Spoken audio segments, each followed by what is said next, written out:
Welcome to a Meta Report. It's PvP o'clock and I'm your host Vic Zane. We will cover some of the hottest trends and changes of solo PvP. What to expect as a solo player right now, which items will likely see their stock rising, and which remain or are forgotten. Don't forget to subscribe to stay up to date with these kinds of things, and let's start. Our first topic of the day is a follow-up to some of my and the community's previous complaints. It's now been 2 weeks since the nerf of Demon Boots, and I believe that this last change has been very well received. Demon Boots are no longer the mandatory choice for solo PvP and specifically for Mists. Before this nerf, everybody who actively played Mists saw that every single top build, almost regardless of weapon, we're talking all the way from Frost Staffs to Infinity Blades, everybody was forced to use Demon Boots because not having Demon Boots against someone who did have them was essentially a handicap for the fight. Now, after the nerf, it seems like they are finding a very nice place where Demon Boots remain a decently strong option, but they are more of a niche pick for certain builds that want to be more brawl heavy and would like to have that one option of using their boots once they're low HP in order to keep up with other meta builds. So we will still likely see them used fairly often with some stronger brawlers. Even things like Fire Staffs and Curse Staffs can absolutely still take advantage of that huge movement speed buff that you get at 5 stacks. But it's no longer mandatory for everyone to try to use them or to desperately try to play around them and purge them and so on. Regular sprint users with some added mobility from their weapons or other parts of their build are now able to meaningfully and reasonably keep up with Demon Boots. Which means that a lot of the builds that we saw popular last year before this Demon Boots disaster happened, a lot of those builds now are likely on a trajectory back to solo PvP, and essentially you're likely to see them being played more and become more popular again. For players looking to use Rejuvenating Sprint in solo as a solo player in open world or in the Mists, I still suggest considering buying Demon Boots just for that extra option. So if you do find yourself in a fight against someone who is using Demon Boots, you can swap to your Vengeful Sprint and match their super speed once you are both low. For everybody else, regular sprint options like Energetic Sprint and Refreshing Sprint are absolutely fine, and on most meta builds with enough mobility, you won't have a problem against Demon Boots users. Getting true value from Demon Boots actually requires decent amount of skill now, and I think that's very good. Continuing on the topic of different boots, our next story is a big one. Rogue Frontier Balance Patch number 3, which dropped on 12th of March, has some very potentially significant changes for solo PvP. And when we're talking about boots, there are 3 specific options that have been considerably buffed. Hellion Shoes and Assassin's Shoes special abilities now have 15 meters of range, and Night Boots Shield Charge now has shorter cooldown. I strongly commend the developers for making this change because a very clear goal of this is to increase variety of mobility for different PvP content, and this will absolutely affect solo PvP.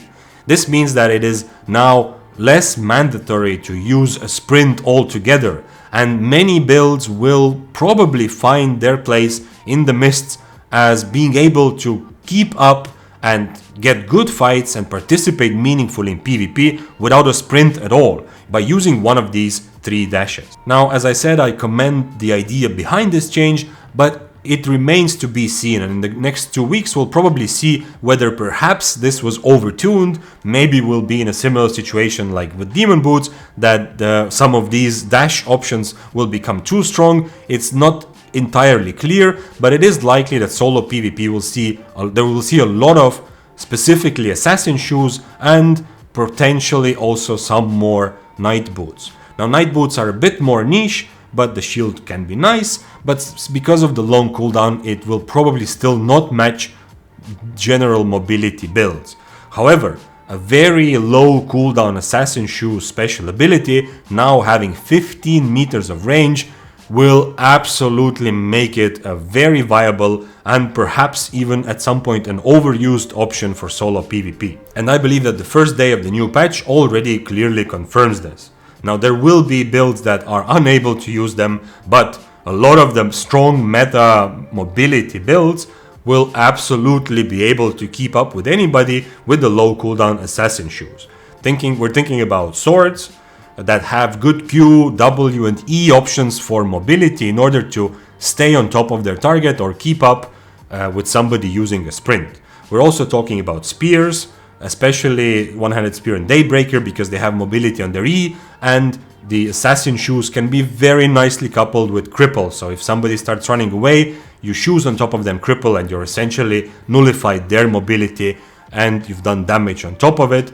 Daggers will be absolutely, at least some daggers will be very happy to use this, because once again they have Q mobility options, they have W mobility options, and most popular daggers will also have E mobility options. So Death Givers will 100% use this in some solo builds, as well as potentially some other daggers. Whether this will be adopted by gloves remains to be seen, because some more energy hungry builds can still not change to anything other than energetic sprint, but expect to see more brawler gloves, for example, because, well, they anyway used Assassin Shoes and now it's just simply stronger. For ranged weapons, I don't really see this becoming a thing, because you don't normally want to teleport on top of your enemy, but it's possible that high mobility ranged weapons, especially a Frost Staff for example, can still take advantage of this extra dash. Perhaps a Chill Hull or even potentially a bow, but we'll see. That is much less likely, and here this is more speculation than observation at this point. A last little point before we move on from shoes altogether, or boots altogether, is that this is a very interesting buff to middling tiers in solo PvP, and especially for mists or lower tiers. But it is clear that for the highest IP meta, it is not going to be a very good viable option, even for builds that I listed. Because if you're going in 8.2 or 8.3 or very expensive awakened weapons, then the risk that you will carry essentially by not taking a sprint is likely not going to be worth even if you would like your build to have Assassin Shoes. If you go with very expensive builds, you'd probably prefer to have a sprint to have more safety, to be able to get away from rats, from lost fights and other weird situations, which is likely to kind of balance the mists a little bit more in favor of middling tiers, which absolutely, of course, for anyone playing the mists, well, almost anyone playing the mists, this is good news. So if you run into an 8.3 regular sprint user with your Assassin Shoes build, you're more likely to be able to take them down, because you will still be able to keep up with them if you have one of those meta builds, but on top of that you have extra damage. And it is also very satisfying to have this almost instant mobility spell, giving you new options to do things and hit spells at the correct time. For example, you need to purge something, you dash on top of them and you're in range for a purge. You want to cripple at the right moment, you can do it. And there will be other good examples of how lower IP weapons will be able to use this in order to overcome IP differences. And I think that's great. For next big topic that we absolutely need to talk about is an item which was added with the original big Rogue Frontier patch, or our content update to Albion, and now we've seen enough of it to really talk about it and have some understanding of how it affects PvP. And that item is the Smuggler's Cape. Smuggler's Cape is gives us a very good illustration of how using purely cooldown as a way to balance an item is bad, and it's something that I hope SBI will reconsider in the future. Now, of course, different items still need to have different cooldowns, and generally that's a good, decent part of the game and of the balance of different items and spells. But in this case, I think even SBI realizes just how incredibly strong the ability to have the second potion is, and well, it's evidence, the fact that they understand that this is kind of out of balance considering or comparing to other capes. This is evidenced by the fact that they gave it such a long cooldown, longer than any other cape or any other item or spell at all in Albion Online. But this results in a situation where once the cape procs, it is so obviously stronger than any other cape choice that essentially running anything else is somewhat handicapping yourself when it comes to 1v1 fights. And it has also created a bit of a unfortunate situation where if you do come across a fight where one side has the smuggler's cape and the other one doesn't, a dynamic that often happens is that the smuggler's cape user drinks a potion that puts their cape on cooldown, and now the enemy fighting sees that and starts disengaging, with the plan being that, okay, I'm going to just step away for 20 seconds, reset the fight, we're both going to go back to full HP, and then as we resume the fight, I will have my cape ready, maybe Avalonian or Martlock or Undead or whatever, but the enemy will not have their cape because it's such a long cooldown. And as a result, as a response to that, the smuggler's cape user then essentially mounts up and has to wait for 4 minutes. Maybe they will just leave the mist or do something else because now the cape that they brought is useless for 4 minutes. And this is boring and makes PvP slow and annoying, and essentially creates a bit of a situation like we had with Demon Boots, where using anything other than a smuggler's cape is kind of a handicap. I very strongly hope that the developers will find a way to make the smuggler's cape proccing effect weaker.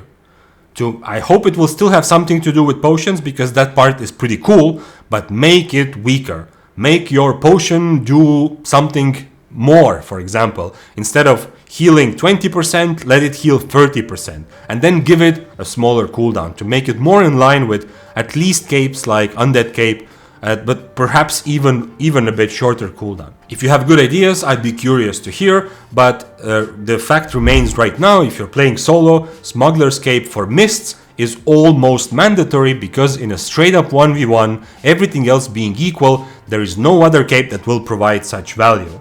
To compare it to things like, for example, let's take a Martlock cape. If you are an average tier 7 player with, let's say, about 3000 HP, then even if you proc your Martlock cape and the enemy hits your Martlock cape for the full 5 seconds, just keeps hitting it, you will never get enough value from that Martlock cape in terms of raw HP. You might be able to use it to bait, but in terms of raw HP, it will be more valuable to have Smuggler's Cape and just drink an extra 6.1 healing potion.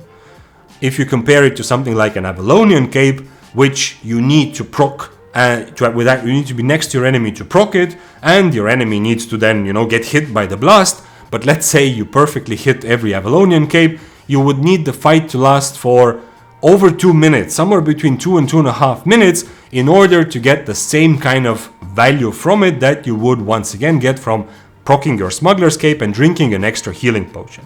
Now, the exact details depend on, all kinds of tiers and all those things, but you get the idea. For a duel, Smuggler's Cape is just too strong. So I hope that they will change something about it. And if you're going into open world or in a 1vx situation, then Smuggler's Cape can still be useful. It's not going to be as strong as it will be in 1v1, but if you're going open world with Invis potions, Smuggler's Cape is still decent. Perhaps you would prefer to have an Undead Cape in that situation, and I'll talk about that in a second, but having Smuggler's Cape and 2 Invis potions will mean you can essentially kite enemies for longer. You can survive a lot of situations by juking them out with 2 long invises, or you can start the fight with 1 invis potion when you're ganking a gatherer or someone clearing a camp, and then have a second invis ready to then later get out if their friends show up. So it has applications outside of 1v1s, but its primary usage is for a dueling fight. And now the big thing, the current meta way to use capes if you go into the mists is as follows. You equip a cape to survive, primarily an Undead Cape. If you go anything higher than tier 7, this is generally a good strategy. You equip an Undead Cape and you run around mists with an Undead Cape. If you get into trouble, if you get ratted, or teamed up on, you suddenly are in a situation where someone is ganking you, or someone dismounted you, or you're clearing a camp and there's an 8.3 attacking you, you have Undead Cape and you are likely to be able to survive, if your build has enough mobility. This was always the case, nothing has changed here. But Smuggler's Cape, you don't need to buy a high tier one, because it doesn't really scale well. Buy the cheapest Smuggler's Cape, which will cost around 100,000 depending on the server, and keep it in your pocket. So now when you see a duel coming, you find someone willing to fight, it's somewhat equal tier to you. Now you equip your Smuggler's Cape, it's a cheap swap to bring with you, and you are going to be a very strong 1v1 fighter. So this is the current meta and the current way to kind of use or abuse the situation. I really hope that SPI will consider changing the Smuggler's Cape in some way in the future. Oh, and by the way, we only talked about healing potions here, but you can absolutely use it also for Geek Pots. If there is a fight where you need to have Geek Pot, like against Fists of Avalon or Curse Staff, yes, you won't be able to use them back to back, but you will very conveniently use one Geek Pot for the first Curse Staff E, one Geek Pot for their second E, or you can use it for poisons. If your whole idea is to do that big burst of surprising damage to your enemy, then you will get a little bit less value in terms of raw or effective HP difference between the two of you, but you will still get immense value if you throw 2 poison potions, of course not at the same time, but once is over you throw the second one. So there's other ways to implement it into your PvP game as well. Okay, so these are the current most notable trends relating to specific items for solo PvP. Now there are of course other balance changes, both from the patch 2 weeks ago as well as the one that just dropped. Things like Assassin Jacket giving less damage boost, which is unlikely to really have much of an effect, because Assassin Jacket value as being a very flexible chest piece, giving you Inferno for brawling and Invis for kiting or surviving, will remain exactly the same, and a little bit less damage boost will not really change anyone's playstyle around Assassin Jacket, I think. Almost nobody, at least.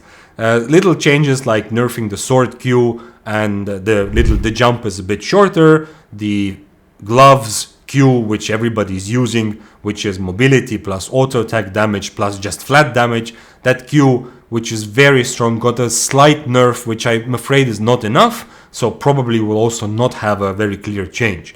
But let's spend a couple minutes just to talk about the bigger trends of solo PvP, especially for Mists. I feel like we are still continuing with a fairly brawl heavy meta, so things like Bloodletters, at least the mobility build on Bloodletter, things like double bladeds are, you can put them back in your bank, keep them there, it's not time to take it out yet. Hypermobility is weak unless you are going with 8.4 and only killing people 400 IP lower, and even then I'm not sure you can kill everybody.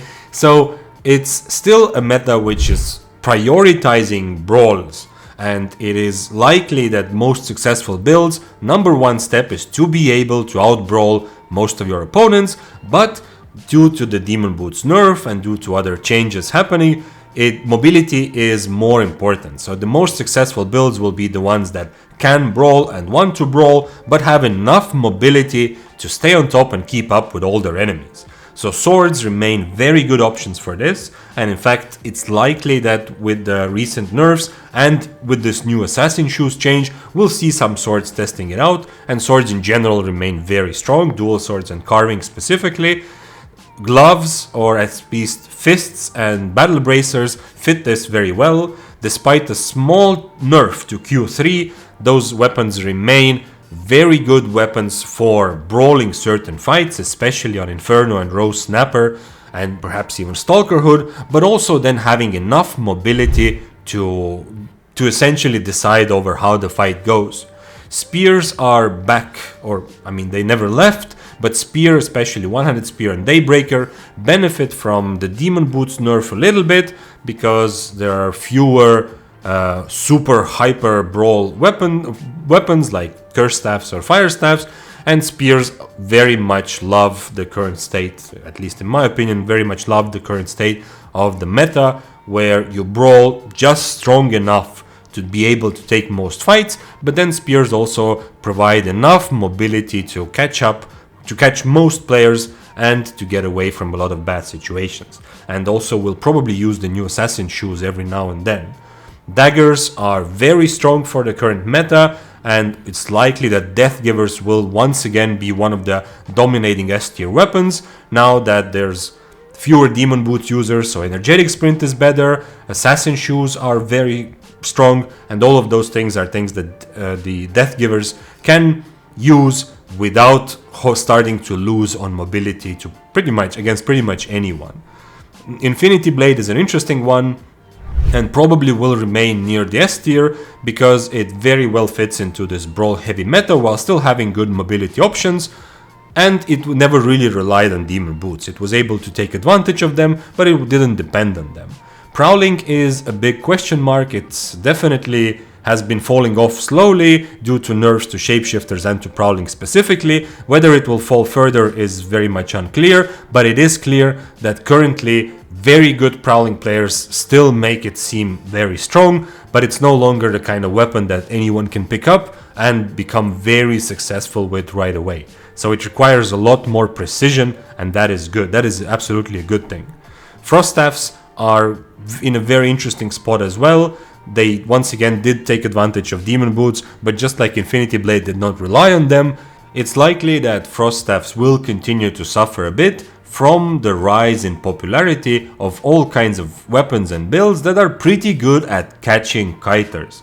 But I'm sure that Chill Howl and One-Handed Frost will remain strong and pretty fun options to take into the mists that will also be relatively safe to play. Fire staffs probably remain in a similar place as before because meta doesn't really affect them too much. At the end of the day, many fire staff builds, especially lower IP, if you can find someone who is willing to just come and attack you and you can just stand in one place and hit your spells, then the fight is pretty much the same. The mobility does not change that much. In fact, fire staffs might become a bit more popular because it's one of the weapons that the ones that I talked about before, like daggers, like spears, like the weapons that are pretty popular. Fire staff kind of counters them a little bit, at least makes it very uncomfortable for them in the mists occasionally. And finally, curse staffs are in a very interesting place. It's likely that Life Curse and Shadow Caller and One-Handed Curse, which gained a lot of popularity with the Demon Boots buff, it's likely that they are falling off a little bit, but not enough to be irrelevant. Now, Curse Staffs are part of Mist's meta forever as rats, but also as fair fighters. They now have their place, and because of different build innovations that remain very relevant, with Demon Boots, which now require more precision but are still good, with Royal March, with potentially some heavy armor builds like Armor of Valor, which is very strong and remains strong, Curse Staffs are likely still here to stay and will provide an interesting kind of countermeasure to a lot of these meta builds and hopefully balance out the ecosystem a little bit, or continue to balance out the ecosystem. That's it for today's meta report. If you agree, let me know. If you disagree, let me know. I am very eager to read every comment or analysis under this video, or you can join the Discord where we have a channel discussing different Albion things like this, where maybe there are things that you've picked up on or that you can predict that I didn't even think about. I'd be very curious to know, and the rest of the community as well. So participate in the discussion and have a wonderful rest of the day. See ya.